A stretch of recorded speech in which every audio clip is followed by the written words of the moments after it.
Thank you for joining us on the Nikki Maduro Show. I am Nikki Maduro. She is Kim McAllister. We are here on this rainy Thursday. The 49er game starts in less than 15 minutes. I am recording it. I am wearing my Niner gear. Yes, they play in the rain, Kim McAllister. What if it's really raining?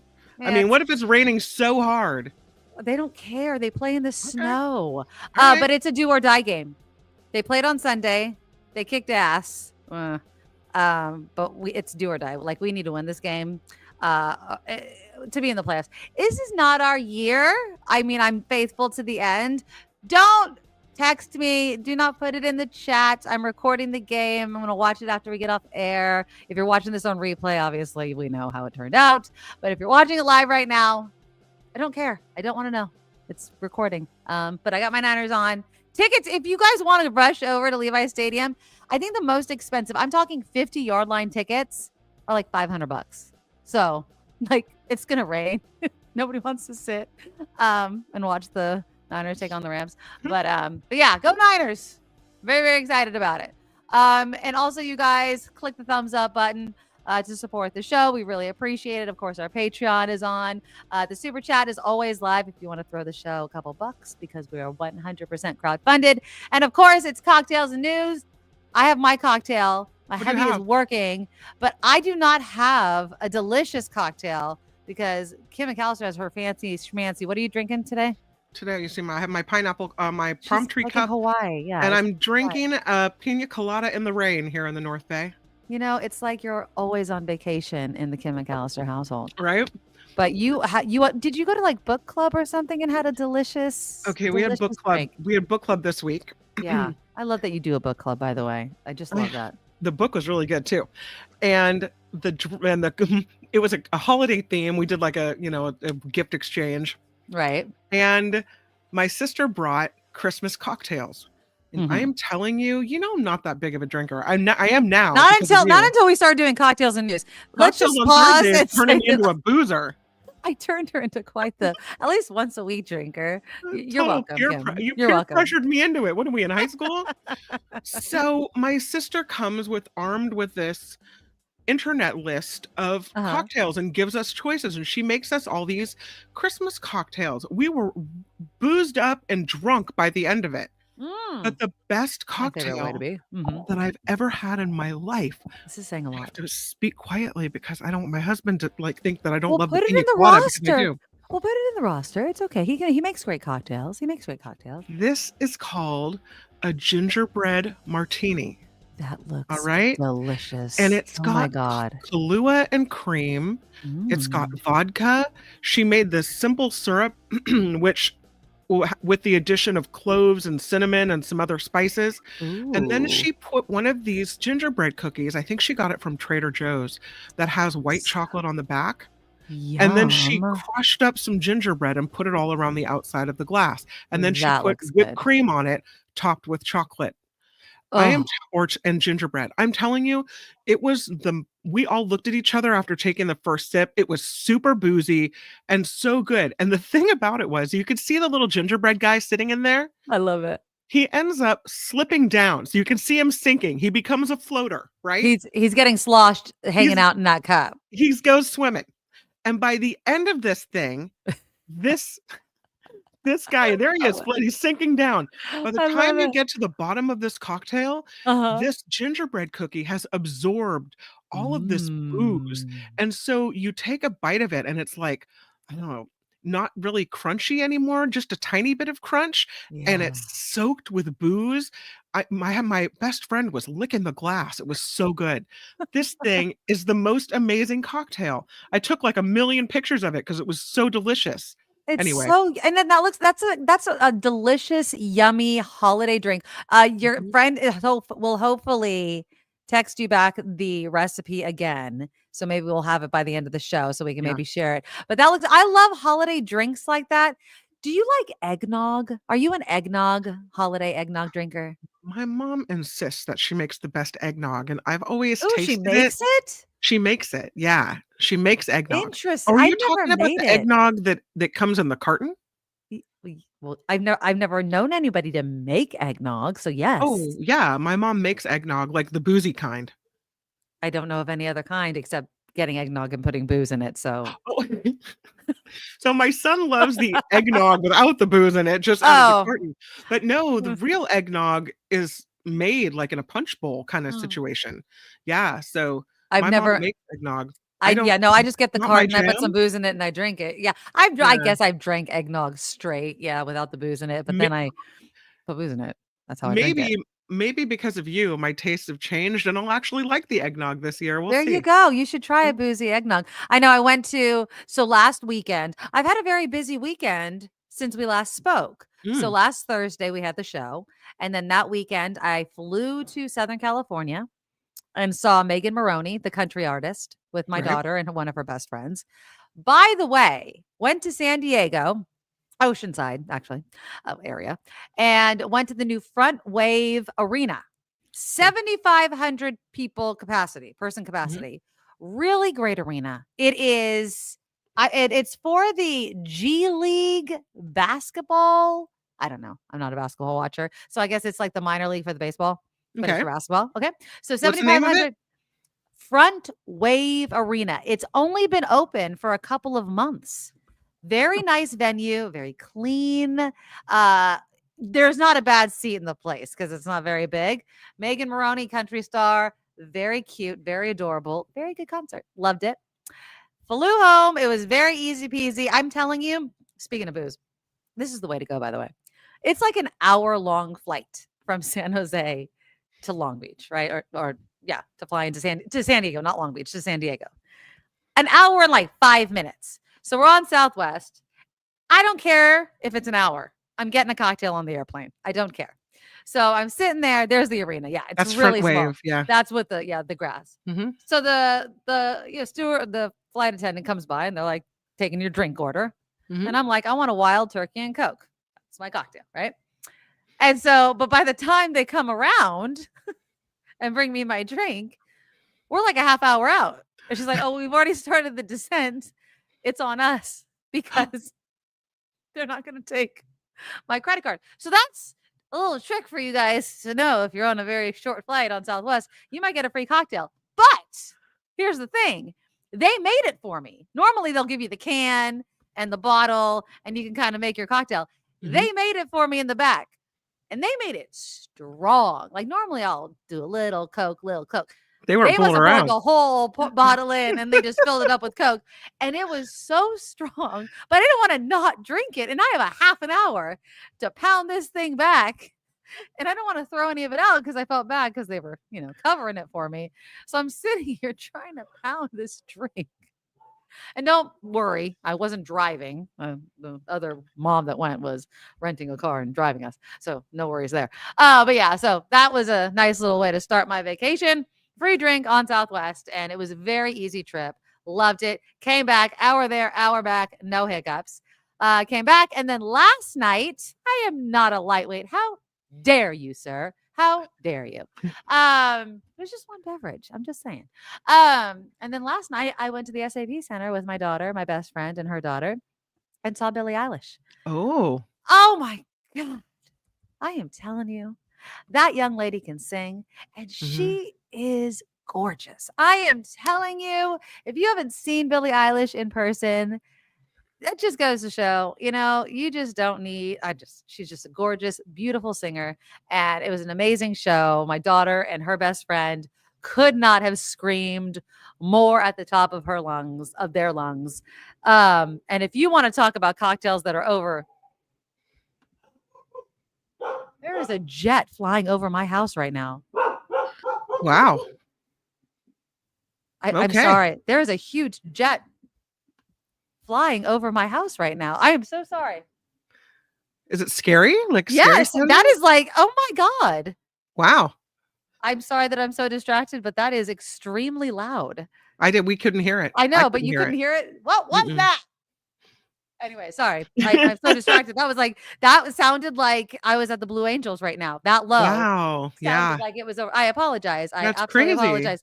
Thank you, Eileen, so much for the $20 donation. Great to see you again, Nikki. It's been a while for me. Yay. Thank you, Eileen, so much for the $20 donation. But anyways, the concert, the cocktails there. One, Billie Eilish is vegan. All the food at SAP Center was vegan.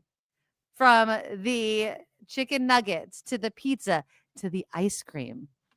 You could not buy any food that was not vegan at the SAP Center.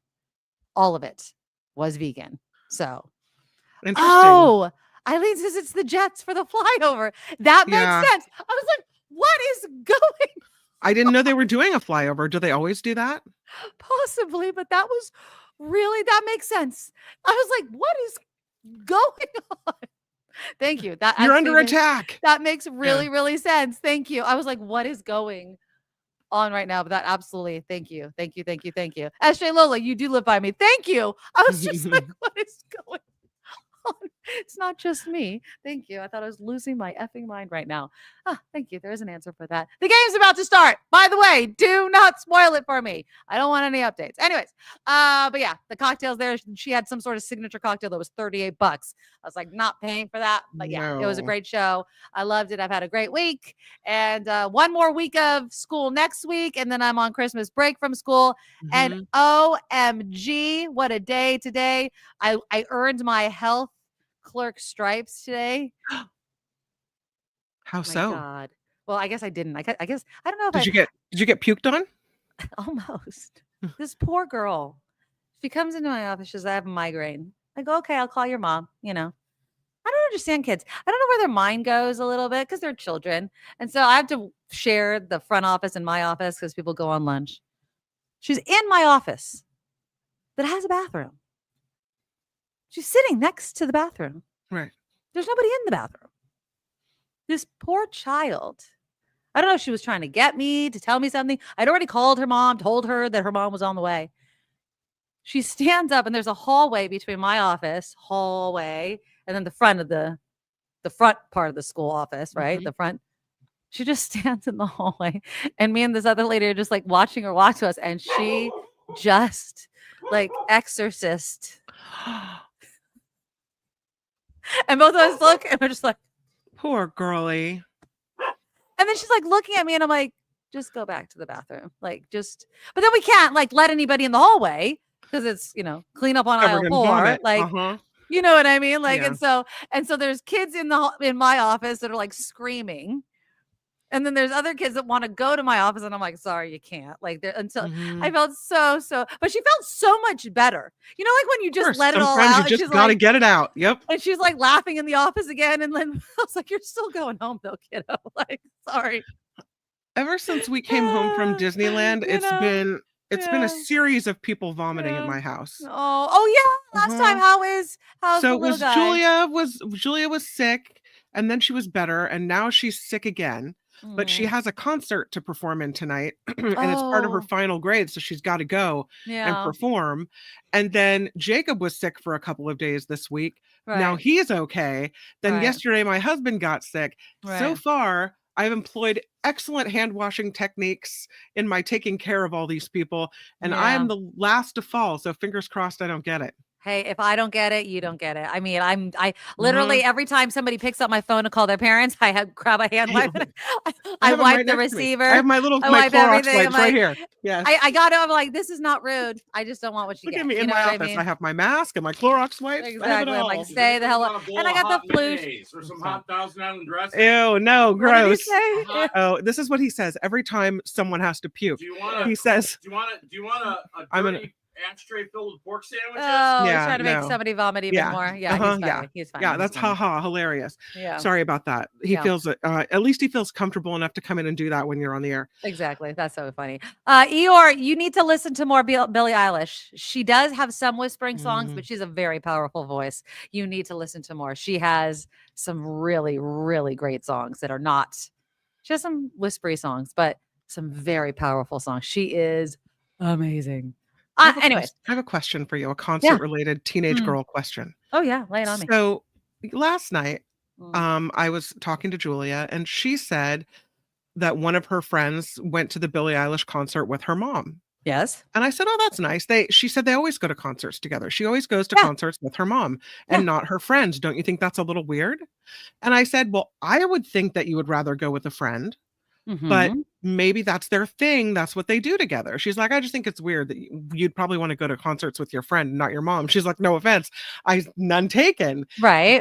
Do you think that's weird that you don't go that the some people don't go to the concerts with their friends, that it's always just with their mom, or do you think that that's not weird at all? Well, I mean, my daughter is spoiled in concerts because I always Mhm. like to go to the concerts, like, Right. because I'm paying for the damn tickets. But she's Sure. actually reaching the age where I know now she's gonna probably want to start going to concerts without me, Yeah. right? Like, it's like, or at least go and be with her friends, and maybe I'm not necessarily sitting with her, right? Like, Yeah. especially if we go to places like Shoreline or something Sure. like that, she's gonna be going Like along. you're in the vicinity just I'm in in the case. vicinity, but I'm not with Uh-huh. them, right? Yeah. And she's very experienced now. I mean, the number of concerts I've taken this kid to because I wanted to go. Mhm. I mean, have never at her age seen the people that she's seen because I've wanted to go. I use her as an excuse. I'm like, "Oh, Marley needs to see Bruno Mars. Marley needs to see, Of you course, know, Marley Marley does. needs to Yeah. see, you know what I mean? I mean, she has seen so many people because Right. I have wanted to see them. And so, yes, Right. I have gone. I've seen Harry Styles. I've seen Taylor Swift. And she also has seen all of these people. So, yeah, she's seen them with Yeah. me, but we've also gone with friends. So last night I went Right. with my best friend and her daughter, who is also her best friend. Last Right. weekend, I went with her best friend and her best friend's mom. Right. So, but I saw Harry Styles with her and it was just me and Marley. But do I think that it would have been more fun if she had a friend? Absolutely. Yeah.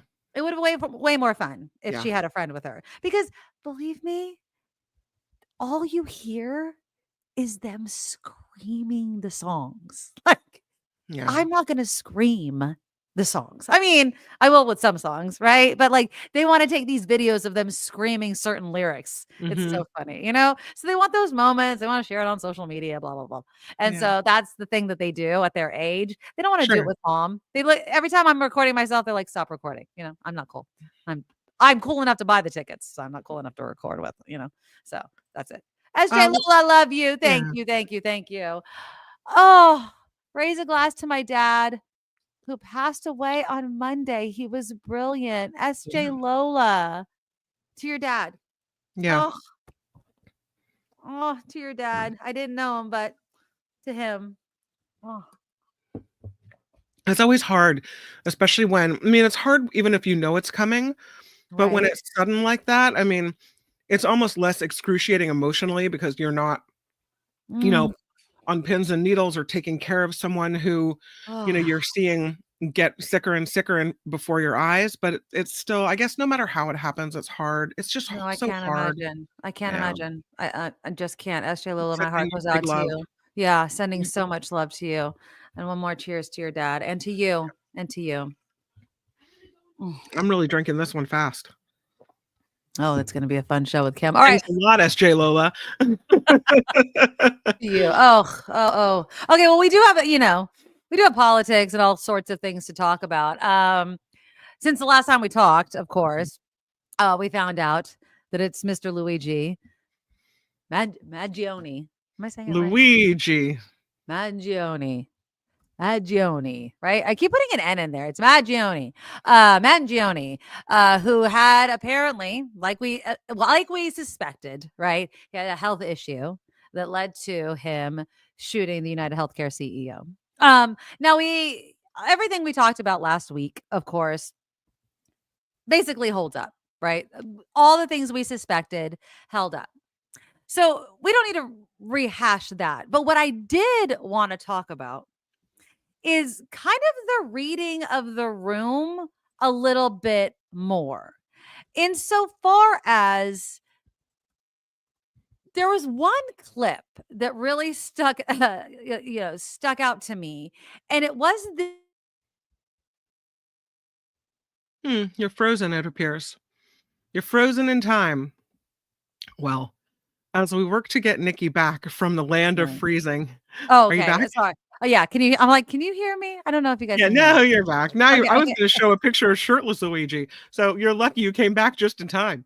Well, you could still show a shirtless Luigi. I apologize if I keep freezing. I don't understand why I'm freezing right now. I have full bars.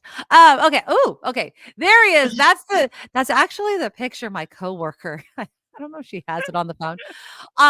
Okay, just a little side note if you're gonna put up that picture. My coworker has put me on to some crap show, and you guys know how much I love my crap shows. I guess it's had many, many seasons. Kim, have you heard of the show Love After Lockup? Have you heard of this No, crap I show? have not heard it. Okay, so Is this I about think those crazy ladies who throw themselves at prisoners? it's not just ladies, it's gentlemen as well. Okay. So it's it's about people that date people that are in prison, but they're about to Mhm, get out. And it's what happens after they get out and do they stay together? Okay. I think mhm. it's on Peacock or something. So I started watching it. Well, my coworker who just got me into the show like a couple weeks ago, then this happens and she thinks this guy is cute. And I'm like, in the next installment of Love After Lockout, I'm just saying this guy is not going to be without pen pals. I'm just saying this guy's going to Yeah. have a ton of pen pals. I But think it was last night on Jimmy Kimmel. He right, was showing the comments made by staff members, like texts back and forth with right, between staff members and friends, and even one's husband, and they were all commenting on how good looking he is and his six pack and all of right. these things. Like I'm just saying, the whole prison love letter thing might actually be a thing. He is good Exactly. looking. He was really into health, which probably with him being into nutrition and working out made his health issues with his back problems Mhm. even more frustrating because here's this young guy Yes. who's into taking care of himself and he wants to go out and do these things in the world. He has this surfing accident which tweaks his back even more. And was And also affecting his groin, which I think also oh, was affecting his sex life as okay. well. So now So he's really mad about it all. Yeah. exactly. And you know how, and not to get, male, female about it, but if a Hmm. man can't perform, it can get psychological. Sure. And then he apparently had some sort of back surgery that for a while worked and then Hmm. it wasn't. And then I think that was what also was the latest thing where he started to spiral. He was disconnecting from his family so much. I mean, people were reaching out, weren't able to get a hold of him. You guys, if you've been keeping up over the last week, you know all of this. Hmm. But again, and then you've seen the video of him. When he was being taken away, he yelled, that people are basically the American people aren't idiots, and just speaking to the fact that obviously he's trying to speak to the issues that all of us know about. Right? Is that the healthcare system is broken, and also that this idea of big pharma and that you can't be fixed and you could see doctor after doctor after doctor and they still can't fix you. And Yep. sometimes that's the truth. Sometimes you could see all the doctors in the world and they can't fix you. Or sometimes it's too expensive to fix you, right? Sometimes they don't want to pay for the procedure to fix you. I don't know. Sometimes they don't want to put the money into research because there's not enough of you in America to do the research to fix you. If you've ever encountered that, right? You have such a rare disease. And I don't know if that spine disease that he has is, I don't know the number of people. Apparently, it's not that uncommon, right? But all of these things are issues that American people face. But Pennsylvania Governor Josh Shapiro, I don't know if you saw this clip, but it really stuck out to me in a way in which I was like, read the room. And a lot of people were saying the same thing. And it's like, I just wonder if the people that are in charge either are playing dumb, right? Or are acting or just don't get it. That this is not the dark corners like Josh Shapiro was acting like. This is actually the world in which we live. And so I'm going to Hmm. play this for you because I don't know who he's talking about because this is America. Dark corners, this killer is being hailed as a hero. Hear me on this. He is no hero. The real hero in this story is the person who called 911 at McDonald's this morning.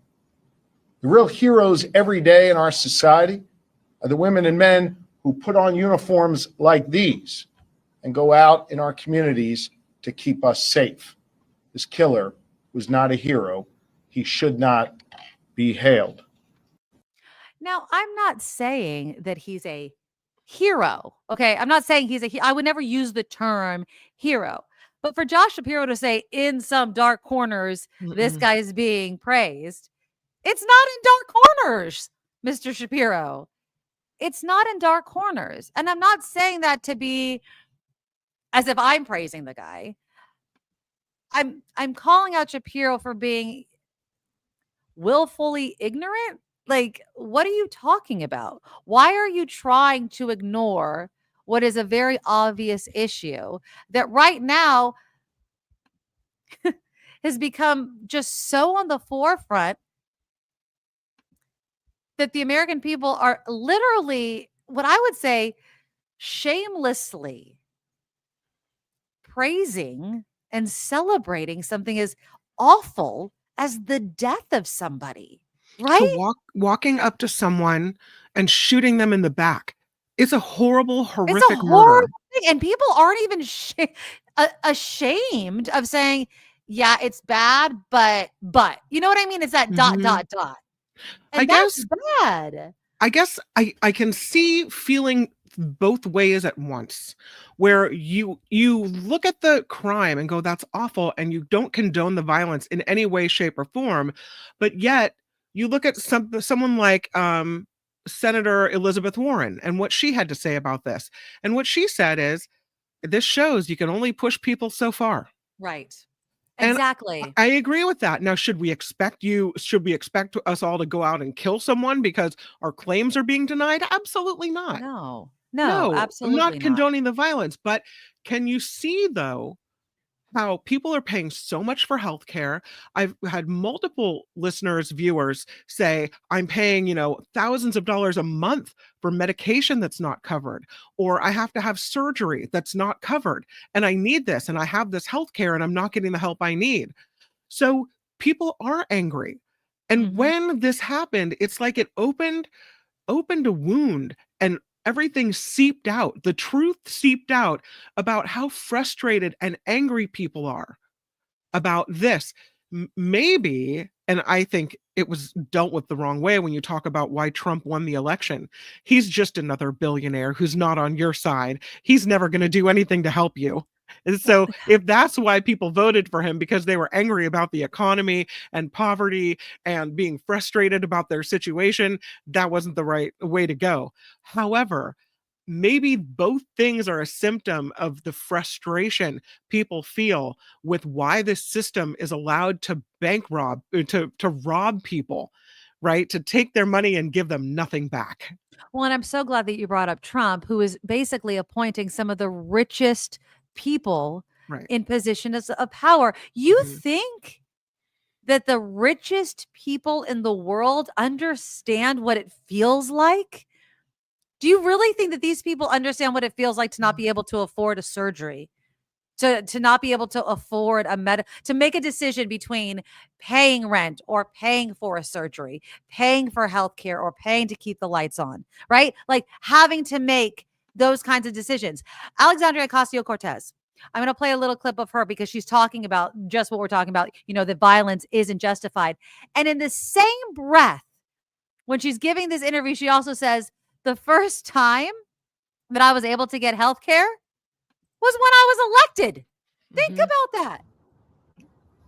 Taken from a diagnosis. And I think that this collective American experience, which is so twisted to have in the wealthiest nation in the world, all of that pain that people have experienced is being concentrated on this event. And it's really important that we take a step back. This is not to comment, and this is not to say that an act of violence is justified. But I think for anyone who is confused or shocked or appalled, they need to understand that people interpret and feel and experience denied claims as an act of violence against them. People go homeless over the financial devastation of a diagnosis that doesn't get addressed, or the amount that they're going to have to cover with a surprise bill and things like that. And when we kind of talk about how systems are violent in this country, in this passive way, our privatized healthcare system is like that for a huge amount of Americans. I mean, I did not have health insurance until I got elected to Congress. When I first ran for Congress, I had to sit in a free clinic while waiting. Oh, we'll end it there. But yeah, I mean, just think about that. I mean, think about having to run for Congress, right? You're running for Congress and you can't afford healthcare. That's the system that we work or live in. That's ridiculous. Can we revisit this comment? Because Rev P said it too. Denying healthcare is a violent act. Yes. So I would say, and okay, let's just go through this for a second. Because when you think about a violent act, the act of walking up to someone and opening fire on the sidewalk, right? Blood all over the sidewalk, dead body laying on the sidewalk. That's what we think of as a violent act. But let's look at healthcare. Denying claims that are going to kill someone while you're sitting in an office somewhere. You haven't pulled the trigger per se. You haven't let blood all over the sidewalk.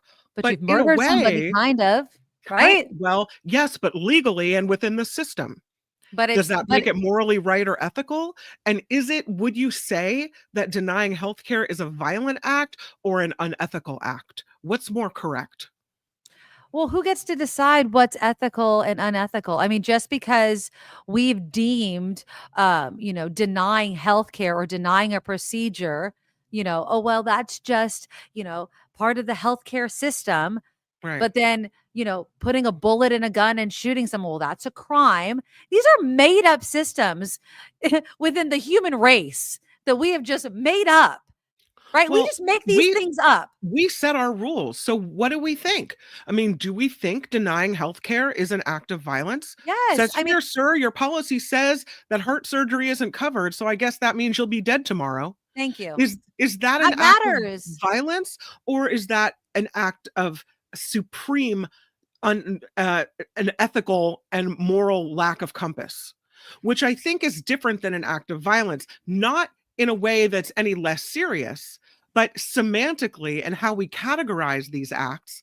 Maybe it's not violence, but maybe it's still killing, even though it's a less violent way to do it. If you're taking the life of somebody, I would say it is cold. It is just as cold-blooded to look me in the eye and tell me, I'm sorry, even if your doctor says that this procedure would save your child's life. Yep. It's going to cost us a little bit too much money. So no, that pen is just as deadly as that bullet in the gun. So it is a violent act against my child. And I would probably want you to die just as much. Sorry. That is exactly how I would feel. That's how I would feel. How much I would feel.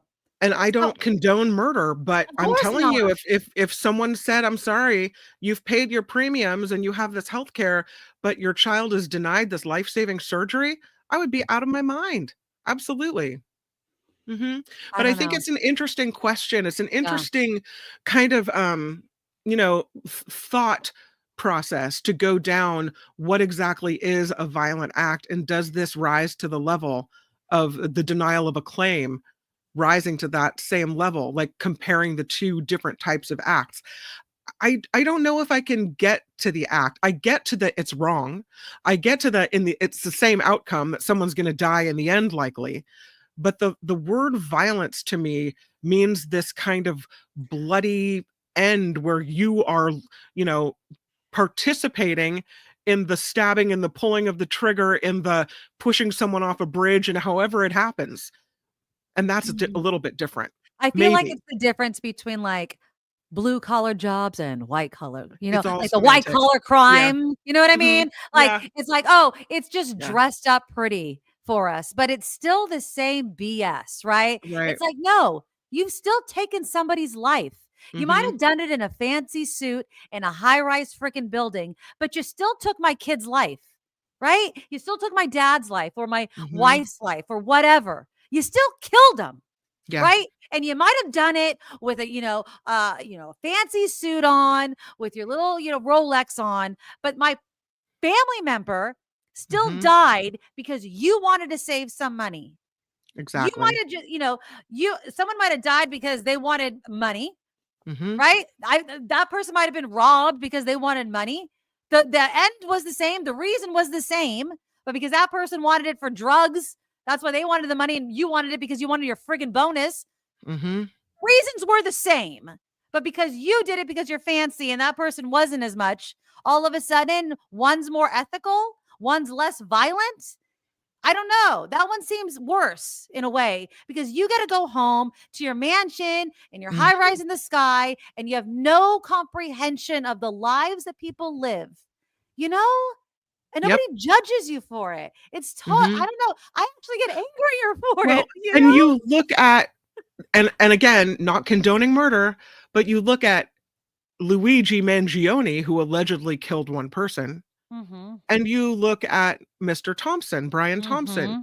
How many people did he kill? Did you know, and I learned this from Mark Thompson and then did a little research on it. Right. And he implemented this AI protocol Right. that instead of having a human being look over to Mhm. deny your claim or approve it, the AI just looked at it and Exactly. Kept deny. his So how kept his hands clean. Probably felt bad every single time he you had don't to even do it, have to right? look at it. The computer just does it. Oh, Didn't meet the threshold. I The had to computer keep says the policy he didn't felt apply. guilty Nope. after a while, right? And He so how probably many couldn't sleep well people at night. would you call that then mass murder? Yes. What would you call that?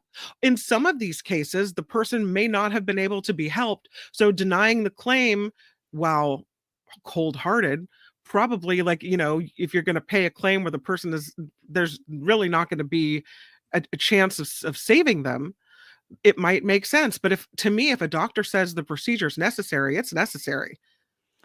I just feel like the experts know what's best. Mm-hmm. And why do you go into, it's just the whole system's broken. We know it's broken. The insurance companies, they don't want to be out. Obviously they want to exist, but they shouldn't exist. They're in the business to make money. They're not in the business to save lives. They're in the business to take our money and to take it from us. They don't want to give it back to us. They don't want to give it back to us. They want to take it. And they want to put it in their pockets, and they want to grow it and put it in their pockets and grow it and put it in their pockets. And they don't want to And hand they it over to did. us. And that's what they That's the do. whole point, is to make money. If it was an insurance company where you needed to have enough to make sure you covered the bills for everybody and had a little left over to pay the staff, that's Right. great. But Yeah. we're talking a company that made tens of billions of dollars off the backs of saying no thanks. Yep. As SJ Lola says, that CEO's obscene salary was paid Mhm. by denying care to their insured, and it is sickening, she writes. Mhm. Yep, exactly. It's sad, and it's grotesque, and they have so much blood on their hands, and that's also why they use the AI. It's Mhm. easier to do it. It's just like drones, right? It's Mhm. easier to drop bombs when you're not the one that has to do it. When you don't have to look down at a town full of people with children running around and be like, Mhm. "Bye." Right? Have a Yeah. drone do it, right? It's easier when you don't have to look into the eyes of human beings and say sorry. It's easier if an AI is just sending in letters automatically, Yep. right? It's easier. So Well, yeah, then you don't have to, when you have to look into the person's eyes, when you have to answer the phone call, right. You don't want to do Ms. it. Smith, why are you denying my claim today? And you have to explain to the person why their kid, suffering from whatever cancer in the pediatric oncology ward isn't Right. getting approved for the latest treatment. Well, that's a little bit more difficult than when the AI just says, yeah, no on little Timmy. Right. And who do you call then? What do you It, do then? and I know there's situations where it's complicated, right? I mean, there was this, and not to kind of, I'm not trying to conflate the two because I know they're two different situations. But another big story that also happened, it has been happening or happened at the exact same time, was the Daniel Penny acquittal. I don't know if you've been following that as well, right? Is he the Marine that was trying to That did the save people chokehold in the subway? subway. Did the Right. chokehold on this homeless guy That was mentally ill. That was killed mentally him. ill. And he killed him. Yeah. And now I was listening to And after he they was came out. acquitted of this crime. He was acquitted of it. Mhm. Now I was listening to it after the jury came out, and it was I'm going to use the word interesting because they were interviewing, you know, a lot of the people that were on the jury and on this subway, and they were conflicted because they were like, when I was on the subway, and they were interviewing people that have been on subways because obviously being on the subway, it's scary, right? You encounter people like this all of the time, and they were saying I was really happy that Penny had stepped in because I was really scared that this guy, I didn't know what was going to happen. You know, I was really, really scared. Jordan Neely was, you know, threatening people, right? People I was were happy calling him he a stepped in. hero. Right. But then it crossed a line because it had been minutes and minutes and minutes. And even when they got to the train station, he was still holding him. So obviously it crossed a line. And then the guy lost his life. The guy killed him. Right. And so it was one of these things where something happened where people at the beginning felt a certain way. And then after they felt another way. And then this guy was like, I would have felt bad if something had happened. I wanted to do something. I wanted to be the hero, right? I wanted to step in. I felt these people were in danger. And then something happened. This Jordan Neely guy died. And now, you know, there was this Black Lives Matter activist is calling on people to be vigilantes. Did you see this video? So this was outside the courthouse after Penny was acquitted. This is the video that this is what he said. Unity, Black unity. Stop begging this system to justify our lives. Stop begging this system for justice. When things happen to you, you step up and defend yourself. Just like everybody else seeks justice on their own, just like everybody else has vigilantes, we need some Black vigilantes. Now, what do you think about that? What's he advocating for? Is he advocating for when you see someone like Daniel Penny try to take control and there's a Black person that is the you know, either the aggressor being subdued or the victim in this case, depending on how you view what happened here, that there should be a Black person stepping in saying, no, Mr. White guy, you can't do that? Is that what he's saying? I don't know, but what was interesting, again, I'm using that word interesting because I don't know what he's asking for. I don't know if he's asking for people to, you know, if you, just like you said, so if you see, and I don't know if he's just talking about Black and white again, or is he just talking about if you see someone threatening a Black person, any Black person step in, right? But, and again, not conflating the two, but just as people are standing up to people in the healthcare industry, right? Like sort of vigilantes against the healthcare industry. Like we're standing up and this Magione guy wasn't taking it anymore with the healthcare industry and literally took this CEO as a personification of what was wrong, took matters into his own hands. So is this guy calling for it? And is this what we want our society to be? Like where you see one person, is that what we're going to devolve into? These two different type of stories. Now, I'm not saying that, you know, Daniel Penny is a symbol like Brian Thompson was, because I do think that Brian Thompson actually is more of a symbol and not even a symbol. He is, as the CEO of United Healthcare, he is United Healthcare. He is. In my opinion, he's not a symbol. He is United Healthcare. He worked for the company. He is the CEO. He's not just a figurehead. He is that. Daniel Penny is not a symbol of anything except himself. But I do think that this whole racial tension about things and people taking matters into their own hands is a very dangerous road for America to go down right now, especially right now. And I don't know how I feel about it. I really, really don't. Especially as we head into 2025. It makes me extremely concerned. I don't know, though, if it's wrong to prepare people of color for what may be coming, because you have a president, you have his nominees, right? His people that he's nominated for positions of authority, who are saying, yeah, we're going to do these mass deportations. We're going to come in your schools. We're going to come in your churches, all these places that for so long had been places of safety. Right. They're saying they're not going to be safe anymore. I don't know if you saw that article come out last night. They're going to go into churches. They're going to go into schools where there was policies in place that they weren't going to go. So there's a bunch of people who may not quite feel so safe anymore. Yeah. And so I think perhaps, and you have white supremacists coming in, Pete Hegseth with his white supremacy tattoos. You have this group of people coming in who seem to condone racism. Yeah. And I feel like I understand an upswelling of sentiment where we better be able to defend ourselves. I get that.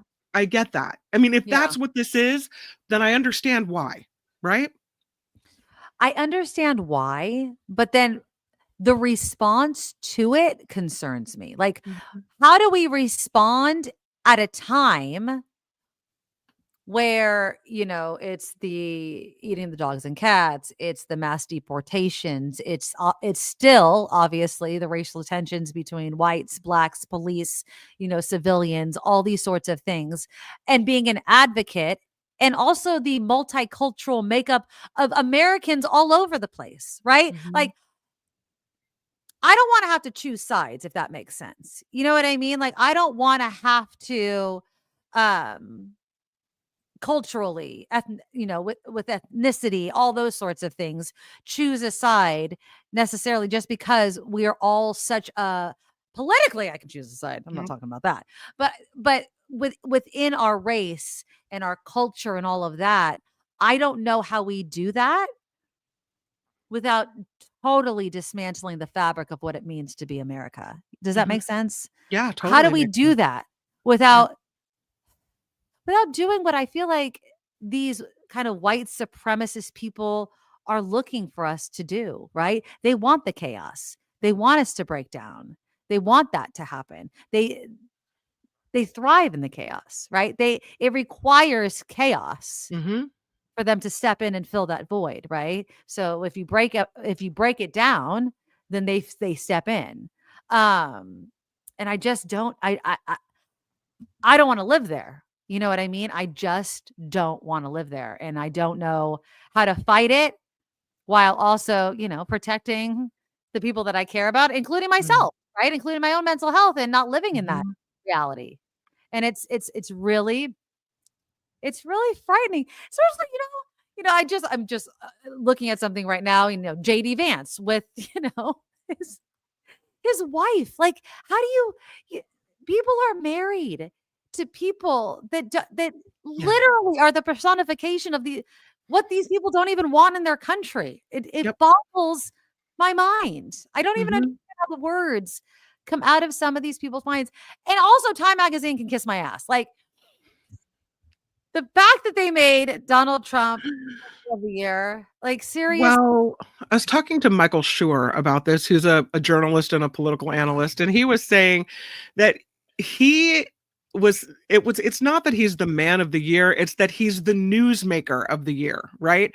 And in that case, it's true.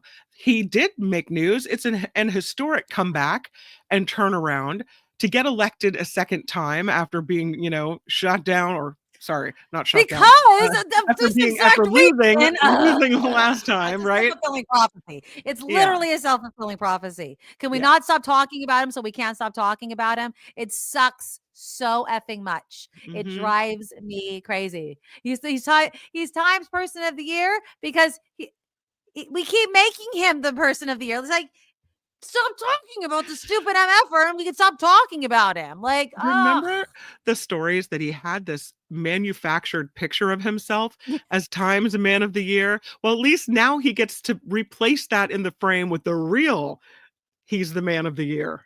Did I ever Come tell you, on. like, when you used to have to be, you could get like a fake Wheaties box and like put yourself on it. Like, I feel like Donald Trump would have one of those. I don't know. I'm trying to stay lighthearted about it, but Mhm. I just don't know, and I worry, like, the whole idea that we're already in, World War III, like everything that's happening all around the world, and we're just in the thick of this. And then again, this a-hole's at the helm again. Really? It just, I know. whatever. It is what it is, as my dad would always say. It is what it is. And that part we can't change. This we can change. This is what we can change. And I would like breathe. to put a carrot on the end of the Luigi Mangione story. Okay. Can we put a pepperoni instead? But all right, go We ahead. put a pepperoni on the end of this story. Police say he was not a client of United Health Care. He was not a client. Does Oh, that make it different interesting. that he might have targeted this company because of its size and influence? And we 'Cause know they he were was the worst. influenced by the writings of Ted Kaczynski. He was Mm. probably upset with the insurance industry as a 'Cause whole. they were the And worst, probably. yeah, Yeah. because they were the worst.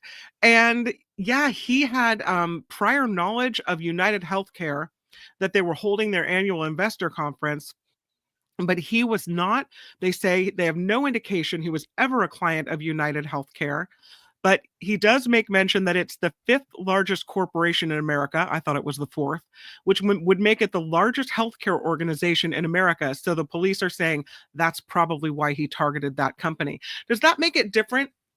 If your argument was that the act of denying care is a violent act, but yet he wasn't denied care by this man or by this company, No, I so would say you that can't I would argue that it was self-defense, that he was somehow defending himself against this violent act. He was acting like Robin Hood in defense of other people that Yeah. were being denied. Absolutely. I would say So, that that's the defense. yeah. The defense is that Mhm. they were the worst in denials, right? They Right. were the worst, double of most of the denials. And thank you, 30 Karen, so much for the 32%, I $20 think. donation. Oh, Yeah, Karen, thank you. so much for the donation. But I like Mhm. Agolf's comment. Don't mistake Luigi for a pro-working class activist. He was a rich tech bro who Yep. didn't expect things to happen to him, and he's mad. That's Yeah. interesting. He had money. Now think about how it's not as if he couldn't afford the surgeries. It's not as if he was failed by the system. Mhm. So if a mad tech bro who had money could be that mad, right? Not like think about how poor people feel, but think about how poor people feel. Right. I read this article about something about that, and it was that uh, the people in Luigi's generation, people Mhm. now in their 20s, they don't.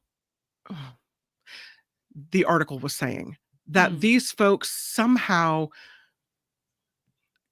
came into adulthood without the ability to really handle stuff and Interesting. adversity and hard times. Like, that maybe they're so accustomed to just having stuff Oh, that when the S hits the interesting. fan, they're not equipped with the mental fortitude to weather bad times and struggles.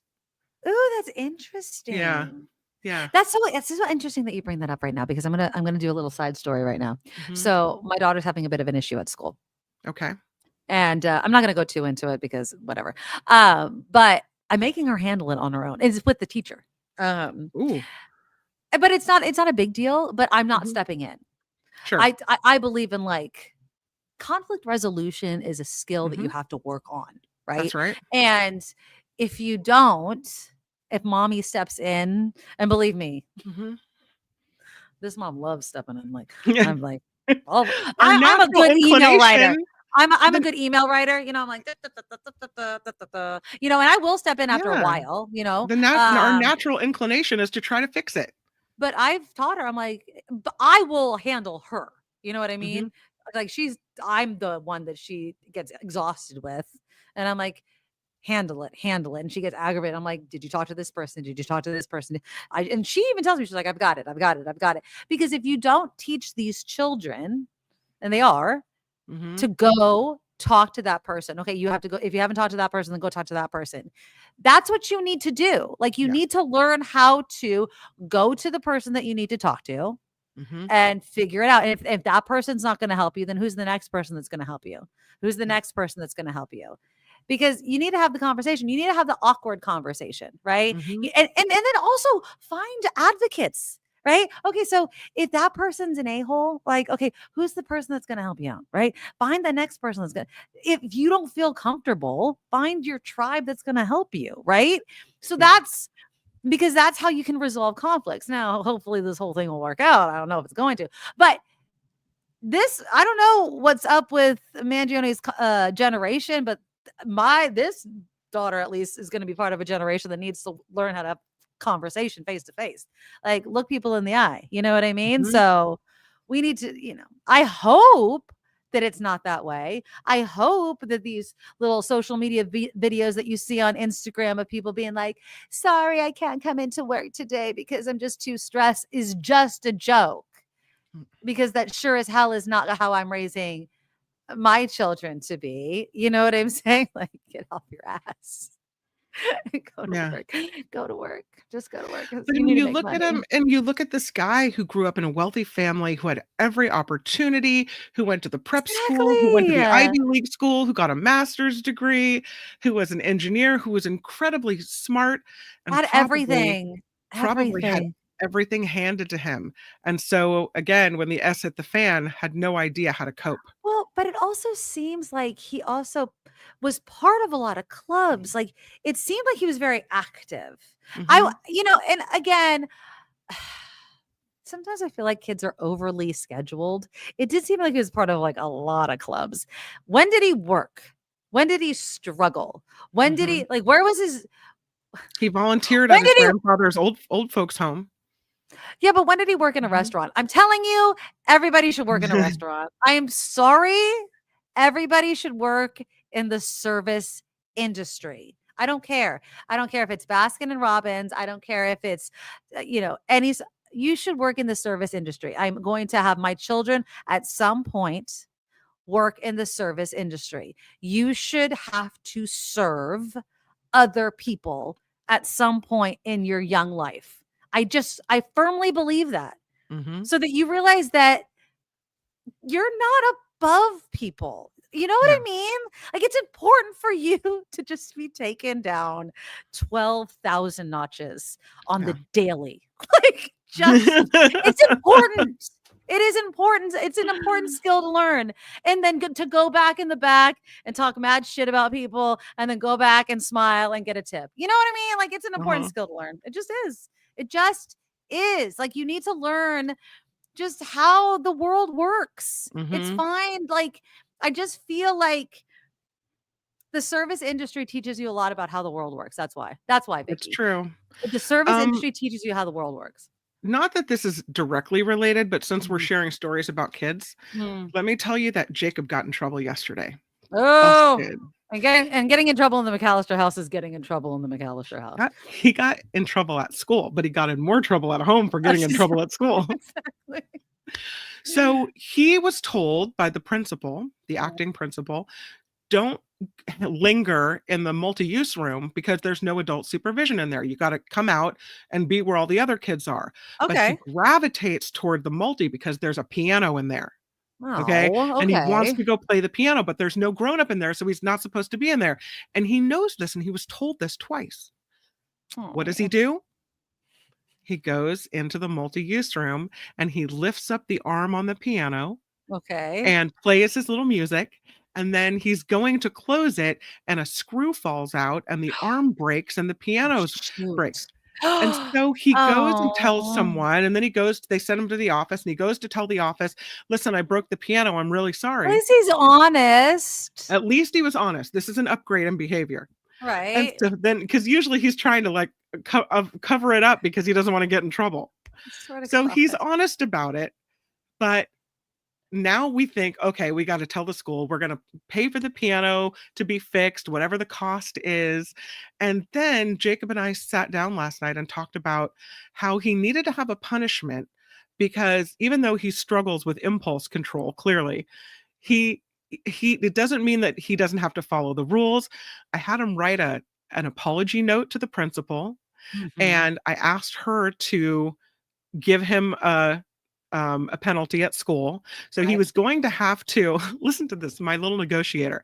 He was going to have to pick up garbage after lunch with the janitor. Okay. But he makes a deal, and that was for this week and next week. And he makes a deal with the janitor today that if he cleans the bathroom one day, that he won't have to serve his 2-week penalty. So the janitor says, all right, you clean two. He said, Jacob said, I'll clean one toilet instead. And the janitor said, it was going to be 2 weeks, so you need to clean 2 toilets. So Jacob walks into the bathroom, cleans 2 toilets, and he's done with his penalty. I thought that negotiating was crazy. skills is another skill that you need to learn in this world. At home, the penalty is I took away music. So he can't play the piano for the rest of the week. He can't make music on GarageBand, no electronics as well. So no music and no electronics for 1 week. Take the electronics away, but not the analog music. Nope, no piano, nothing. You're harsh. I'm trying to electronics. No, because that kid can sit at the piano for hours and play music and entertain himself. I know that's a good thing, but in the case where you break the piano at school, it's applicable. And I'm trying to have it be painful enough that he knows. You see what I mean? And in the bathroom, Kim. I mean, Jesus, Lord Almighty. He was playing. Oh my God. He was playing piano He was told twice, don't go into the multi because there's no grown-up in there, and he did it anyway, and he knew he wasn't supposed to. Oh my God. But this is the thing where, like, people are not tough enough on kids, is what I'm saying. You got to teach them how painful these things are. My God, you would have killed me if I was your child. I'm the worst. I would have been hung by my toes if Kim McAllister was my mother. I probably would have hung myself by my toes. I asked him what he thought the penalty would be, and his were way harsher. So, what was his? Interesting. What did he say? He should get no video games for the rest of the year. I said, well, that's kind of harsh. His penalties were a lot longer in nature than mine.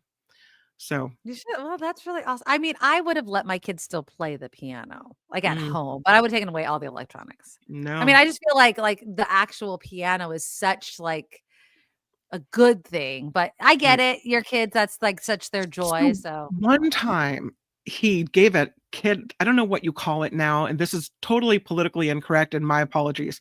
He gave a kid an Indian burn. Just call it a rope burn. A rope burn. He gave him a rope burn. Okay.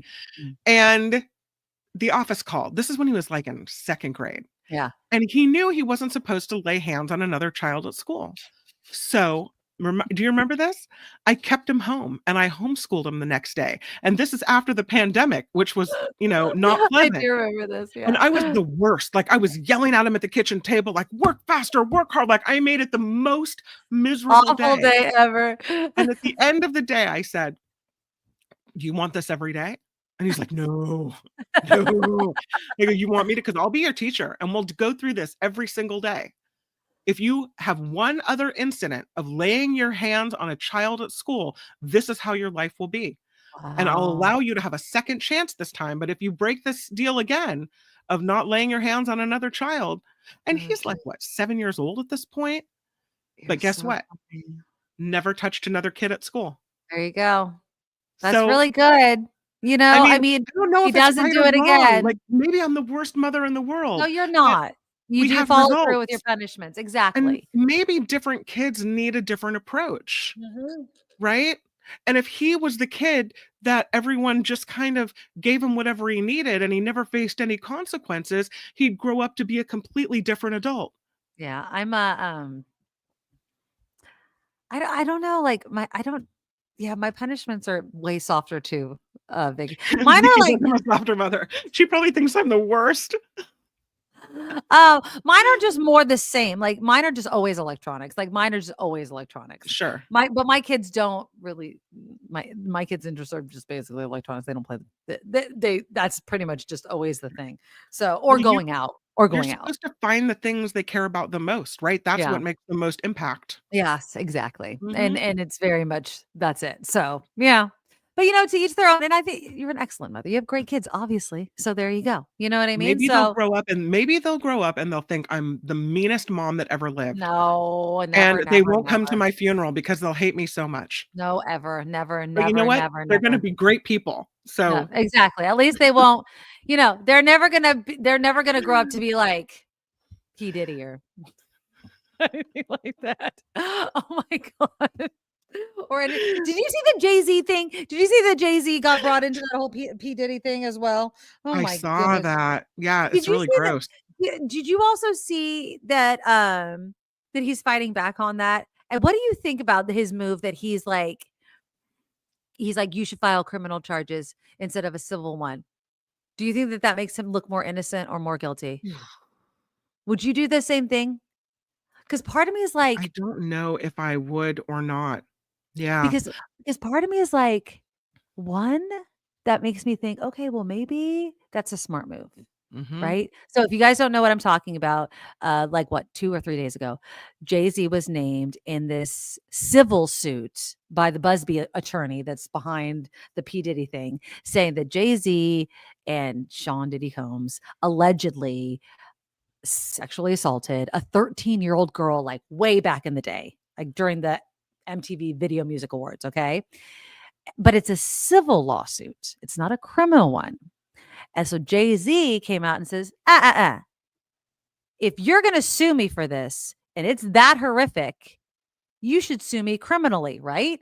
Because so he's like, I think he's like filing his own lawsuit, like Mhm. saying no for like libel or something like that.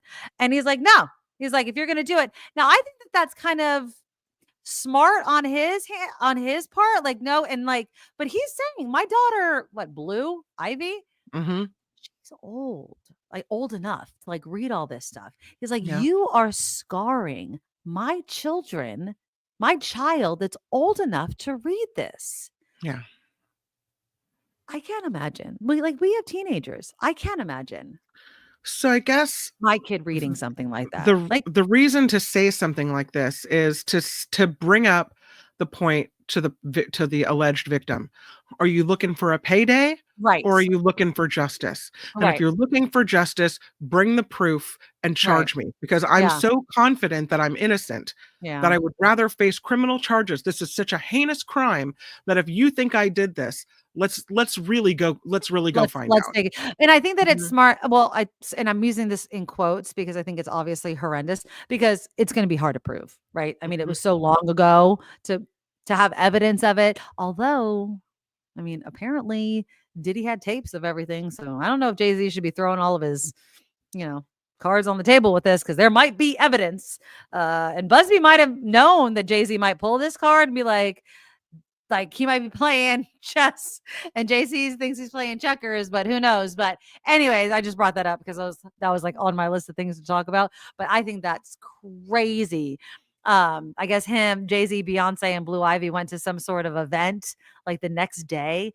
And I just was looking at Blue Ivy and I was like, I cannot imagine if my daughter, all of her friends are just looking at her. If my daughter had to go out in public with her friends, and I know obviously she's used to celebrity and all that, she Mhm. just must be absolutely humiliated though. I can't even imagine living that kind of Mhm. lifestyle. And then your dad's accused of something as horrific as that. Yeah. And I get it. Tammy, you're right. The bar is higher to convict criminally. Absolutely. It is, but it's still just absolutely just embarrassing and Mhm. awful, obviously, if true. Diddy's still in prison. So I think that guy's guilty as sin if they're keeping him. If they're keeping him in there and he can't get out, they've got something. They have something really, really good on that dude. So who knows? Who knows what they have on that guy? Um, I'm really curious to see that thing go into court. Absolutely. I think he's the first celebrity other than Diddy that's accused in all of this, Jay-Z, But right? apparently Busby has a long list of things, a long list of celebrities. This is just the So first one we're going to hear about. And you exactly. wonder how creepy and sordid that world is. You think when people have a lot of money and they have enough where they don't have to worry about all the things we're talking about in the beginning of the show, right? They have enough money to take care of their health and their family and never to have to worry about money again. That the sunlight breaks through the clouds and shines on your mansion and life is great. Why would you need to bring in this sordid underbelly of disgusting behavior? Something needs to turn you on because everything is given to you. So you need something seedy. That's why. That's probably why. Speaking of money, though, $2 million, $2.3 million. That's how much you need to retire comfortably in California. I don't know if anybody. Wait, did you say 2 million? That's how much I need? $2.3 million in California. That's how much you need to retire comfortably. It's the second most expensive in the country. I don't have that, and I'm probably not going to have that. And now I understand that that all of our Social Security is at risk of getting the axe. Thanks, Trump et al. So apparently, starting at the age of 20, so our daughters are what, 16? So in the next 4 years, they need to start saving every month on top of living. They need to save. This is why I brought it up. Laughable. They need to start saving $4,334 a month. Just save that on top of living in California. $4,334 a month. Wow. That's how much we're supposed to be saving? Starting at the age of 20 to get to $2.3 million at the age of, but to retire. But that's, who knows what the number is going to be when they retire. So that's just, we're going to have to merge and move in together. Or not retire in California. That's the whole thing. You know what I mean? It's just, Tammy says, come to Florida. You could put up a yurt on my property. If Florida's still around by the time we retire, Tammy, what part of Florida do you live in? I guess we're kind of questioning if Florida's my yurt won't withstand the hurricanes of the alligators. Exactly. We're kind of confused. Well, now speaking of money, let's go all the way. I'm going to kind of start to wrap up the show with what we were talking about at the beginning of rich people having money and then not effing sharing. I was cracking up at this video. Now, Walmart. Do you shop at Walmart? You don't shop at Walmart. Never. No. Okay. We don't shop at Walmart. Okay. And I'm not knocking people. I understand the times are hard. Okay. So I'm not going to knock people. I don't have to shop at Walmart. I'm a kind of a Target type of person. There's one. I said that in kind of a snooty voice. Did you hear that? I'm like, never. Well, no. Here's the thing. I don't shop at Walmart by choice. I also don't shop at Walmart because there literally is not a Walmart around me. It's actually not even convenient for me to shop at Walmart. It's not. But I also choose not to shop at Walmart. My sister is in the Walmart. The movie, the Walmart movie, it's kind of a, what do you call it, a documentary, the anti-Walmart, how the high cost of low prices at Walmart or whatever it is, where they go into towns and destroy them. When she was a TV reporter, she did this news report about how they encourage their employees to file for government medical assistance and government assistance, and how they move into these communities. They get these tax breaks. All these small businesses close because they can't compete. And then when the tax breaks are over, Walmart pulls up stakes and moves on. They leave. And they abandon the town. I don't shop at Walmart. I consider it to be a tacky place because of all the things how they treat their employees and what they do to local communities. That's why. And in all honesty, in places like San Jose, it doesn't really matter because obviously San Jose is not a small town. But in these drive-by towns, these really small towns where they have mom and pop stores that thrive, and then Walmart goes in and literally destroys them because why go to 5 stores when you can go to 1? And then they destroy the mom and pops, and then they pick up and move out, and now the town's destroyed, so everybody leaves. That's my problem with it. But anyways, I'm just scrolling on, X as I do. And this girl posts this video because she works at Walmart. And this is the problem with capitalism. Now, I'm not knocking like all of capitalism. Like, I understand that capitalism in general works. What I like about capitalism is the desire to keep working, right? To better yourself, to strive, right? I understand the purpose, right? Like, I want to keep working to get better, to get that next rung, right, on the ladder. Like, I understand how capitalism works to keep it going, okay? But this is what I hate about capitalism. I hate the whole idea of once a corporation has so much money that they never ever trickle it back down far enough. Corporate greed. They don't. They act like they do. They act like they do. It's like the effing pizza party, right? Like, instead of the raise, they give you the pizza party. It's like that whole stupid thing. It's like, we want a raise. How about a pizza party? It's like, no, I don't want a pizza party. Okay.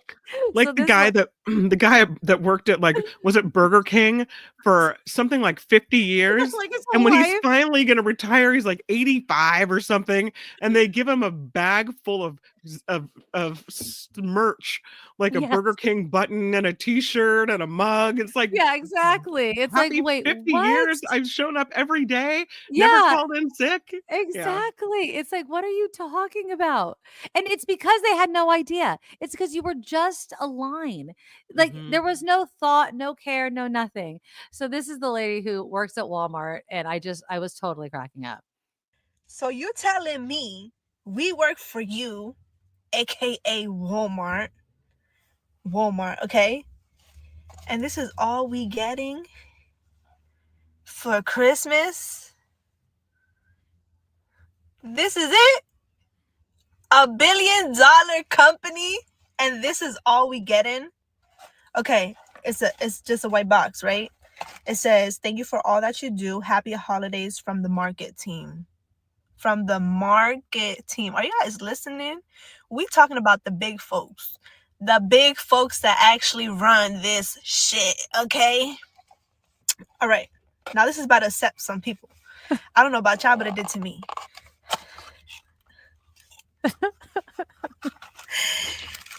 Ornament.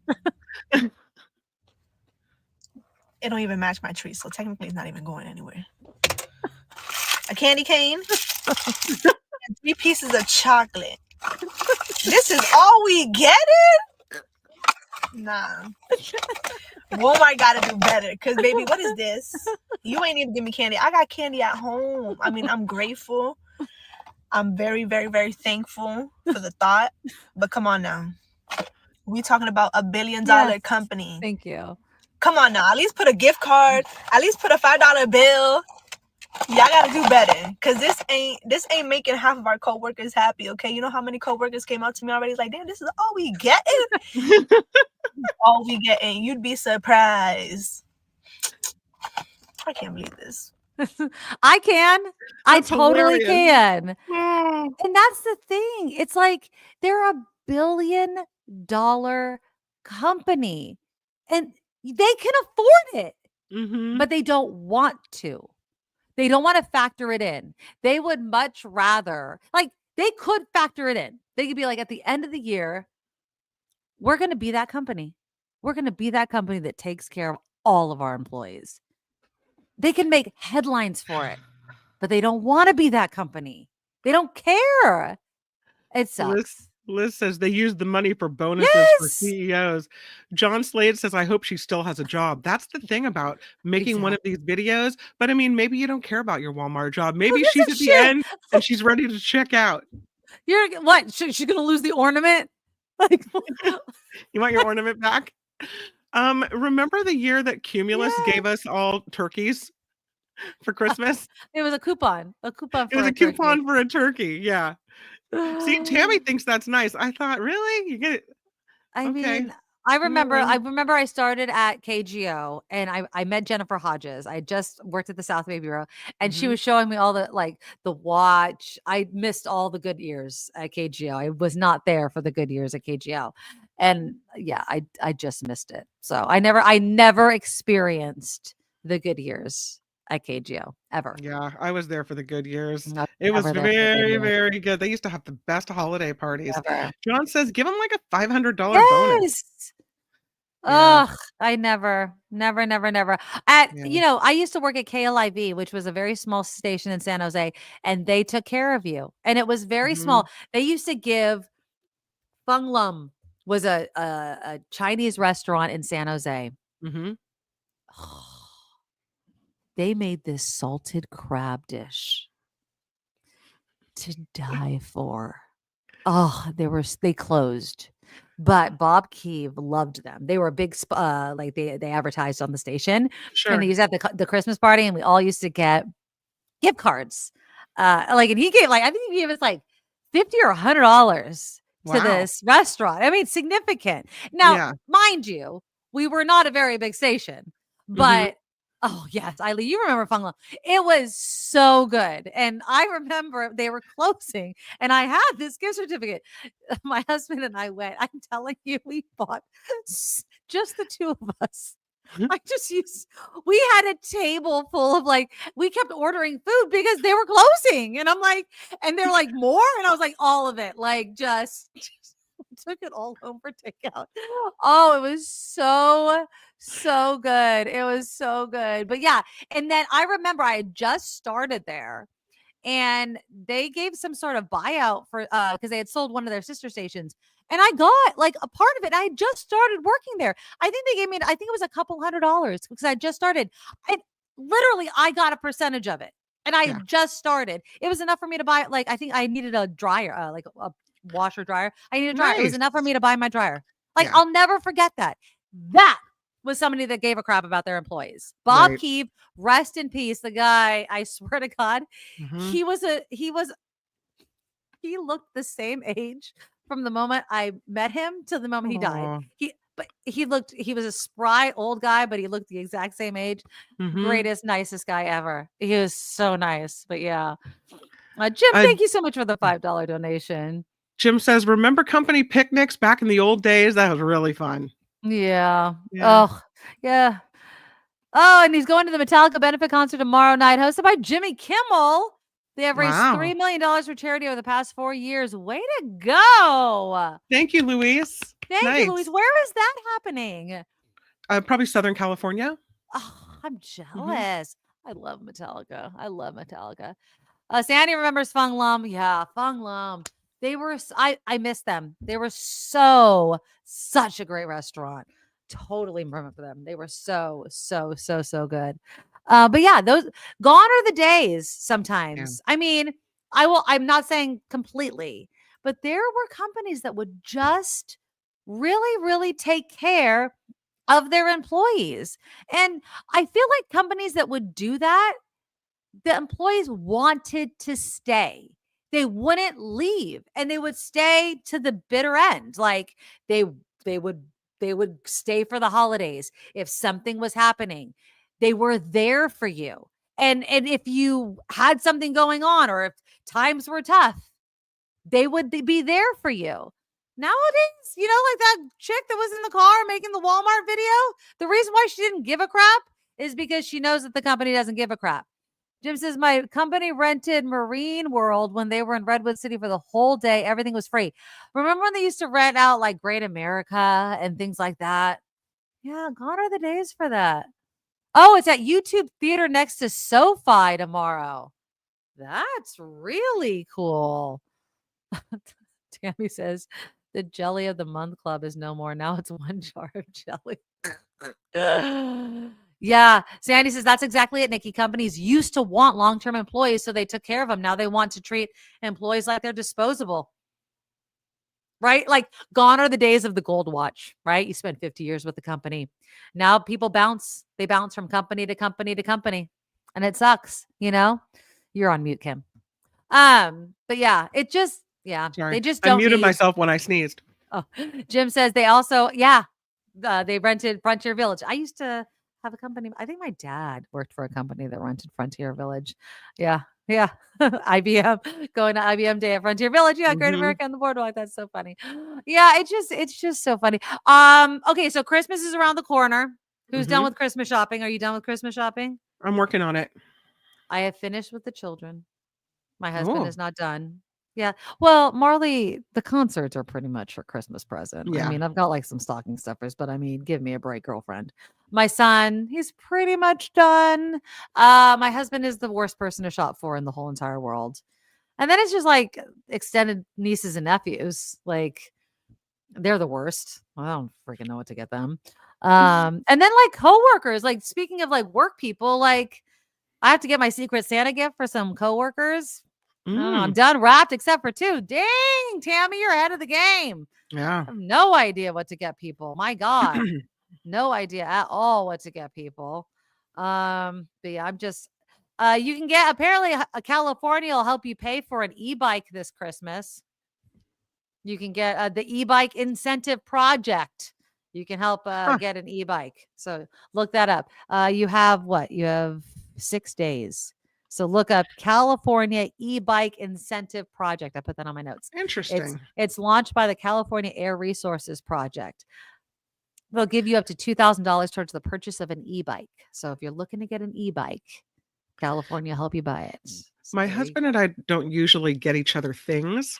go. We say our gift to each other was our children because we had to go through a lot to get them. Well, but you want something under the tree, don't you? Well, he doesn't care necessarily, and that's fine. That's fine for me.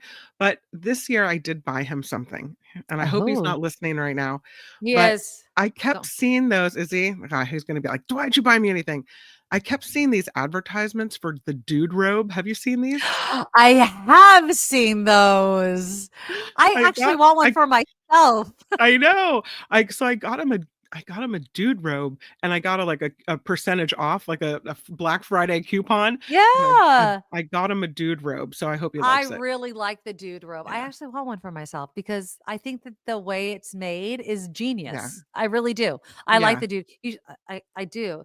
Just I'll let Google you know it. how it works out. I'm Well, I still in mean, the market for a ukulele. Jacob wants his own ukulele because right now he has to borrow other people's to play.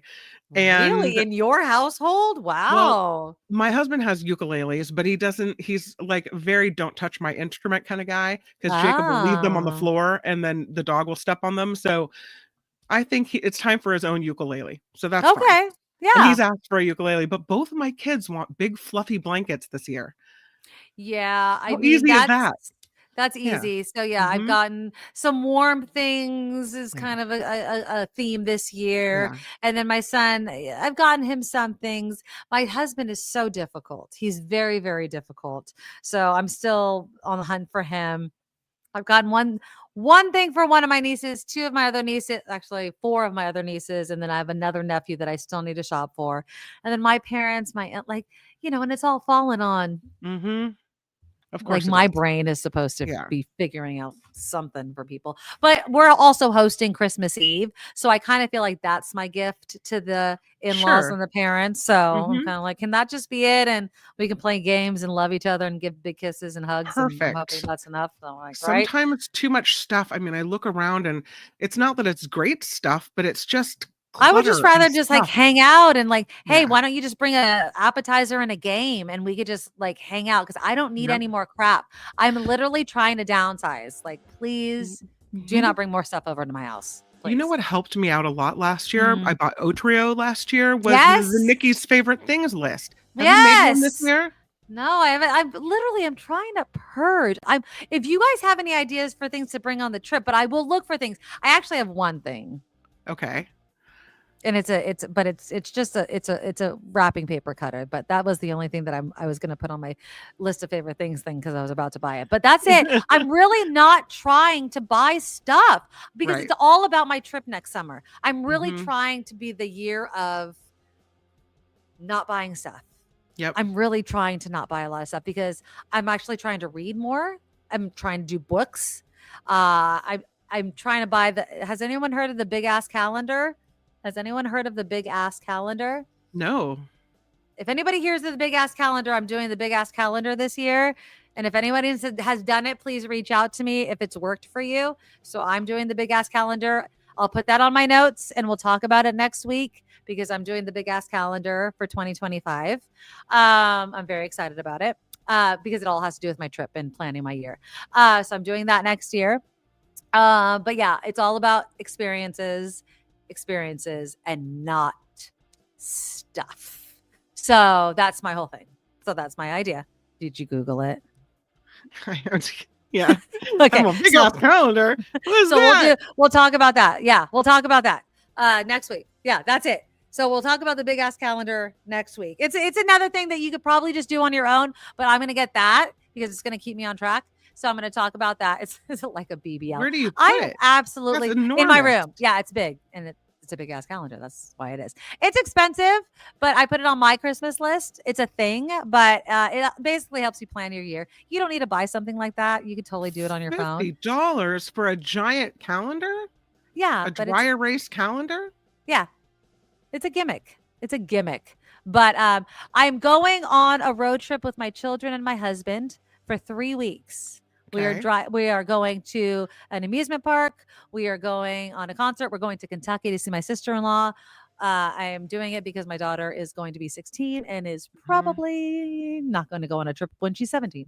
So yeah, this is a big summer for me and my family, and so it's going to be a big year in 2025. Yeah. So that's what we're doing. So anyways, we'll talk more about it next. I'll put it on my notes. We'll talk more about it next week. But yeah, that's part of my thing. Oh, Louise, thank you so much for the $2 donation. Let's give some more thank yous, shall we? Louise, thank you for the $2 donation. Jim, I adore you. $5 donation as well. Thank you, thank you, thank you, thank you, thank you. Karen, the $20 donation. We always appreciate you as well. Thank you. SJ Lola, my heart again goes out to you. Your dad, I'm going to raise my glass to you and your family. My heart goes out to you. I can't imagine losing your dad, but my heart and prayers go out to you. I love you. $20 donation from Eileen. Love seeing your face in the chat. Thank you, thank you, thank you for the donation. The super chats are always live, whether we are live or recorded. So thank you guys so much for the support, as well as people that donate to our Patreon. You can find all the ways to support this 100% crowdfunded show at thenikkimadoroshow.com.